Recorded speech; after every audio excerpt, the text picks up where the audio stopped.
రెండో రోజు AP assembly budget సమావేశాలు కొనసాగుతున్నాయి. ఇవాళ సభ ప్రారంభం కాగానే గవర్నర్ ధన్యవాద తీర్మానం చర్చ జరిగింది. అయితే సభ కార్యకలాపాలకు టీడీపీ సభ్యులు పదే పదే అడ్డు తగిలారు. సభ సజావుగా జరగకుండా అడ్డుకున్నారు. స్పీకర్ పోడియం వద్దకు దూసుకెళ్లి నానా హంగామా చేశారు. రెడ్ లైన్ దాటి స్పీకర్ పోడియం చుట్టుముట్టారు. టీడీపీ సభ్యుల తీరు సభా నిబంధనలకు విరుద్ధంగా ఉంది. సభలో విజిల్స్ వేస్తూ అరాచకాలకు పాల్పడ్డారు. అనంతరం స్పీకర్పై 2 సార్లు పేపర్లు చించి విసిరేశారు. స్పీకర్ను అవమానపరిచేలా టీడీపీ సభ్యుల నినాదాలు చేశారు. స్పీకర్ పదే పదే చెప్పినా వినకపోవడంతో టీడీపీ సభ్యులను ఒకరోజు సస్పెండ్ చేశారు.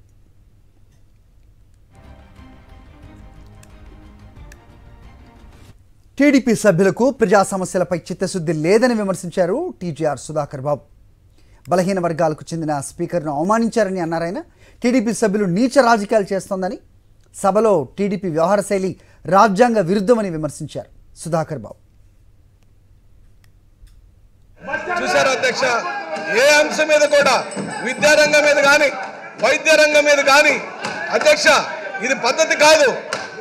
ఇది రామకృష్ణ గారు ఇది పద్ధతి కాదు. దయచేసి స్పీకర్ గారిని తాకొద్దు. మీరు స్పీకర్ గారిని తాకొద్దు. బలహీన వర్గాల యొక్క మనోభావాన్ని దెబ్బతీయొద్దని హెచ్చరిస్తున్నాం. జాగ్రత్త. మీరు బలహీన వర్గాల యొక్క మనోభావాలు, దళితుల యొక్క మనోభావాలు, ఈ రాష్ట్రంలోని పేదవాళ్లకు, ఈ రాష్ట్రంలోని జనాభాలోని అత్యధిక మంది జనాభాల యొక్క మనోభావాలను తెలుగుదేశం పార్టీ దయచేసి మీరు స్పీకర్ గారిని తాకొద్దని చెప్పంటున్నాం. స్పీకర్ గారి జోలి పోవద్దు. మీరు స్పీకర్ గారిని శారీరకంగా తాగటం తప్పు. ఇది సభ ఖండించాలి. ఇది భావ్యం కాదు. మీరు ద్రోహం, మీరు సమాజ వ్యతిరేకం, మీరు బలహీన వర్గాల వాళ్ళు ఆ సీట్లో కూర్చోటం చూసి ఓర్చుకోలేని దుర్మార్గులు. మీరు రౌడీల గుండాలు తెచ్చింది తెలుగుదేశం పార్టీ ఈ సభలోకి.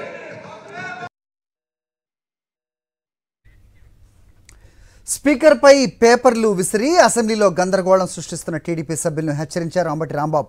సభా సాంప్రదాయాలను పాటించాలని, వ్యవహార శైలి మార్చుకోవాలని సూచించారు. నిరసన తెలిపే విధానం ఇది కాదన్నారు. లైన్ దాటి పైకి వచ్చారు, అక్కడ కూర్చున్నారు, మాట్లాడుతున్నారు. పేపర్లు చించి మీ మీద వేయటం వల్ల అవమానం జరుగుతుందని మేము ఫీల్ అవుతున్నాం. ఈ విధంగా రెచ్చగొట్టే చర్యలు చేస్తే అది మర్యాద కాదు అని మనవి చేస్తున్నాను. మరొక్కసారి మనవి చేస్తున్నాను. మీరు కాగితాలు చించి స్పీకర్ మీద వేయటం అనేది మీరు అవమానకరంగా వ్యవహరిస్తున్నారు. మా సభ్యులను, సభను రెచ్చగొడుతున్నారు. జాగ్రత్త. మరొకసారి చెప్తున్నా, మీరు ఎంతసేపు అయినా నిరసన చెప్పండి. మీరు ఇక్కడ కూర్చుని ఎవరు లేరని కాదు, ఊరికి కాగితాలు చింపి స్పీకర్ మీద వేసి అవమానకరంగా మాట్లాడటం, అవమానకరంగా జెక్చర్స్ ఇవ్వటం పట్ల తీవ్ర నిరసన వ్యక్తం చేస్తున్నాం. మీరు మర్యాద తప్పుతున్నారు, సభా సాంప్రదాయాలు తప్పుతున్నారు. ఇలా సభా సాంప్రదాయాలు తప్పితే మేము కూడా తప్పవలసి ఉంటుంది అనేది గుర్తుపెట్టుకోండి. కాగితాలు చించి ఆ పుస్తకాలు చించి మీరు వేసేటటువంటి ప్రయత్నం చేస్తున్నారు. ఇది మర్యాద కాదు. అసలు మీరు సభలో ఉండదలుచుకున్నారా, వెళ్ళదలుచుకున్నారా? వెళ్ళదలుచుకుంటే చెప్పండి, మీ అంతటా మీరు వెళ్ళండి. ఒకటి లేదు, సస్పెండ్ చేయించుకుంటారా చేయించుకోండి. లేదు అలా కూడా వెళ్ళరు, మార్షల్తో నెట్టించుకుంటారా నెట్టించుకోండి. Options are yours. అంతే తప్ప ప్రతిసారి అడ్డం వచ్చి కాగితాలు చింపి, అక్కడ ఉన్నటువంటి అమూల్యమైనటువంటి కాగితాలు చింపి మీరు స్పీకర్ మీద వేయటాన్ని మేము నిరసిస్తున్నాం. అది తప్పుపడుతున్నాం. అది సాంప్రదాయం కాదని చెప్తున్నాం. అలా చేయటం వల్ల మేము రెచ్చిపోవాల్సిన పరిస్థితి ఏర్పడుతుందని కూడా సున్నితంగా హెచ్చరిస్తున్నాం. జాగ్రత్త అని కూడా చెప్తున్నాం. అంతకుముందు విశాఖ నార్త్ నియోజకవర్గం నుంచి ఎమ్మెల్యేగా ఎన్నికైన గంటా శ్రీనివాసరావు రాజీనామాను ఆమోదిస్తున్నట్లు ప్రకటించారు స్పీకర్ తమ్మినేని సీతారాం. 2 ఏళ్ల క్రితం గంటా తన రాజీనామాను స్పీకర్కు పంపించగా కొన్ని రోజుల క్రితం స్పీకర్ రాజీనామాను ఆమోదించారు. తాజాగా ఇవాళ గంటా రాజీనామా ఆమోదంపై సభలో ప్రకటించారు. I am to announce to the House that I have accepted resignation of Sri Ganta Srinivasarao, elected from 23 Visakhapatnam North Assembly Constituency. I am to announce to the House that I have accepted resignation of Sri Ganta Srinivasarao, elected from 23 Visakhapatnam North Assembly Constituency. I am to announce to the House that I have accepted resignation of Sri Ganta Srinivas Rao, elected from 23 Vishakhapatnam North Assembly Constituency. AP assembly సమావేశం tea break తర్వాత మళ్ళీ ప్రారంభమైంది. Governor ప్రసంగం తీర్మానంపై MLA అబ్బాయి చౌదరి ప్రారంభించగానే మళ్ళీ TDP సభ్యులు speaker podium వద్దకు వెళ్లి నినాదాలు చేశారు. అన్న ఎన్టీఆర్ కుర్చీ లాక్కున్నంత ఈజీ కాదు అబ్బాయి చౌదరి సెటైర్ వేశారు. ఇది సినిమా కాదు, అసెంబ్లీ అని తొడలు కొడితే కుర్చీలు రావని ఎద్దేవా చేశారు. ప్రజలు ఆశీర్వదిస్తేనే దక్కుతుందన్నారు అబ్బాయి చౌదరి. ప్రజలు ఆశీర్వదిస్తే వస్తుంది మీ కుర్చీ, అంతేగాని ఇలా కుర్చీ దగ్గరికి వెళ్తే రాదు బాబు. ఆ విషయం గుర్తుపెట్టుకోండి. ఇదే సినిమా కాదు, తొడలు కొడితే కుర్చీల దగ్గరికి రావడానికి. కుర్చీ మీద అంత వ్యామోహం ఉంటే ఎలా అధ్యక్ష వీళ్ళకి? ఈ విధంగా అక్కడికి వెళ్ళి కూర్చుంటే ఎట్లాగా? చూసాం అధ్యక్ష. అన్న ఎన్టీ రామారావు గారు కుర్చీ లాక్కున్నంత ఈజీ కాదు అధ్యక్ష. ఇక్కడికి వచ్చి ఈరోజు మళ్ళీ కుర్చీలు లాక్కుందామని ప్రయత్నం చేస్తే ఎందుకంత అలా చేయటాలు?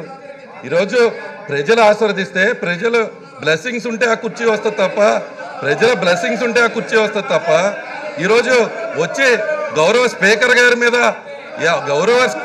గారి మీద ఏమాత్రం గౌరవం లేదు మీకు. అసలు అసెంబ్లీ మీద గౌరవం లేదు మీకు, స్పీకర్ గారి మీద గౌరవం లేదు. ఎంతసేపు కుర్చీ మీద వ్యామోహం కనబడుతుంది. ఈరోజు సినిమా చూస్తాం అనుకుంటూ ఉన్నట్టున్నారు. ఇలా వచ్చి ఇట్లా నేను ఇక్కడ మాట్లాడుతుంటే నన్ను చూసి ఇట్లా అంటారు ఎందుకు అధ్యక్ష? వారితో నేనేమన్నా మాట్లాడానా? డైరెక్ట్గా మీతో మాట్లాడుతూ ఉన్నా, కుర్చీ దగ్గరికి వస్తూ ఉన్నారు. తొడలు కొడితే కుర్చీలు రావు అధ్యక్ష. ఇది సినిమా కాదు, ఇది అసెంబ్లీ. ప్రజలు ఆశీర్వదిస్తే కుర్చీ వస్తుందనే విషయం కూడా వాళ్ళకి తెలియకపోతే ఎలా అధ్యక్ష? వారు గౌరవంగా ప్రవర్తించాల్సినటువంటి అసెంబ్లీలో గౌరవంగానే అగౌరవంగా బిహేవ్ చేస్తూ ఉన్నారు. మళ్ళీ వీళ్ళు పేపర్లు చించే కార్యక్రమం చేస్తూ ఉన్నారు. చంద్రబాబు టీడీపీ సభ్యులపై మండిపడ్డారు ఎమ్మెల్యే బియ్యపు మధుసూదన్ రెడ్డి. ఎన్నికల్లో ఇచ్చిన హామీలు సీఎం వైఎస్ జగన్ పూర్తి చేయడంతో టీడీపీకి మతిపోతుందన్నారు. అసెంబ్లీలో మాట్లాడడానికి ఏమీ లేకపోవడంతోనే సభలో గందరగోళం సృష్టిస్తున్నారన్నారు. సైకిల్ పోవాలి, జగన్ రావాలి. సార్ ఈ రోజు అంబేద్కర్ గురించి మాట్లాడుతుంటే వాళ్ళ గొప్ప ఒక బీసీ స్పీకర్ పట్టుకొని పైన పాపులేట్ వేస్తుంటే మేము భయపడం. అవి కూడా దేవుడి మీద పూలేసినాయి అనుకుంటాం. మీలాంటి రాక్షసులు అది మంచి రూపం అనుకుంటాం మేము. చంద్రబాబు నాయుడు రూపంలో ఉండే ఆయన పిచ్చి పట్టిపోయింది. పిచ్చి పట్టి వచ్చిన వాళ్ళు కూడా అందరూ కూడా పిచ్చిపోయినట్టుగా ఈరోజు బిహేవ్ చేస్తున్నారు. వచ్చేసి ఎడైనా చెప్పేప్పుడు మంచి మాటలు మనం భగవద్గీత చెప్తా ఉంటాం, వింటాం. ఖురాన్ చెప్తా ఉంటాం, వింటా ఉంటారు.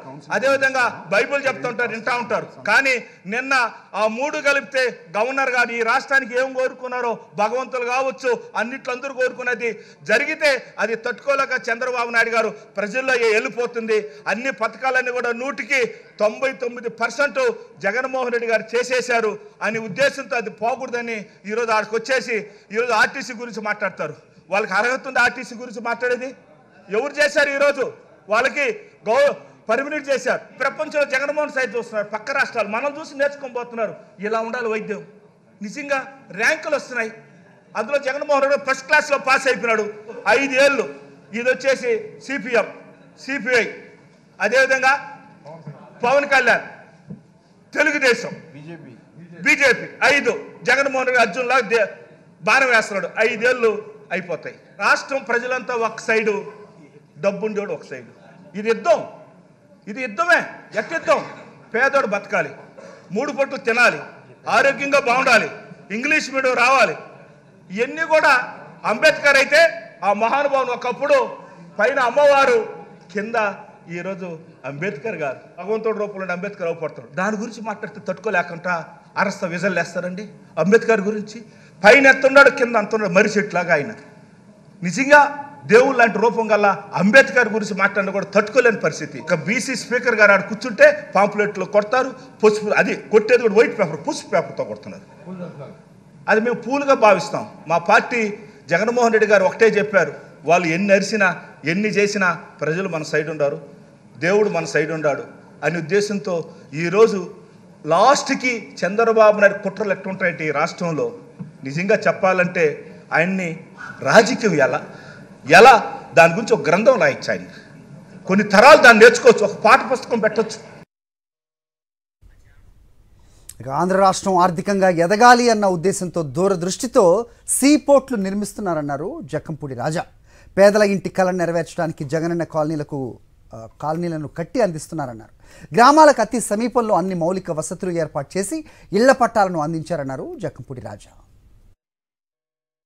చాలా తీర ప్రాంతం కలిగి ఉన్నటువంటి మన రాష్ట్రంలో గతంలో ఎప్పుడు ఎవరు ఆలోచన చేయనటువంటి రీతిలో ఇవాళ పెద్ద ఎత్తున పోర్ట్లు కానీ ఫిషింగ్ హార్బర్లు కానీ నిర్మాణం చేస్తూ మరి యువతకి ఉద్యోగ అవకాశాలు కల్పించాలి, రాష్ట్రానికి తాలూకా ఏదైతే ఆర్థికంగా పూర్తిగా ఎదగాలి అనేటువంటి ఒక దూర ఆలోచనతో రిజిస్ట్రేషన్లు జరుగుతూ ఉన్నాయి అధ్యక్ష.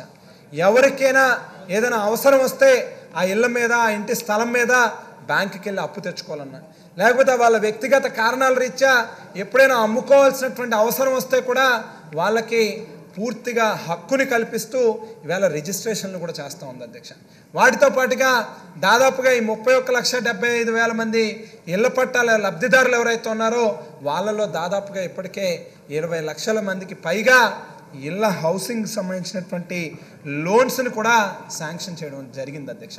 అంటే ఇవన్నీ కూడా ఒక సంకల్పంతో ఓ మనసు పెట్టి పేదవాడికి మంచి చేయాలి అనేటువంటి ఓ బలమైనటువంటి విశ్వాసంతో ఈవేళ జగన్మోహన్ రెడ్డి గారు పనిచేస్తూ ఉన్నారు కాబట్టి సాధ్యం అవుతాం తప్పితే లేకపోతే ఇది మామూలుగా ఏదో ఊరికినే అనుకుంటే జరిగేటటువంటి పనులు కాదు అధ్యక్ష.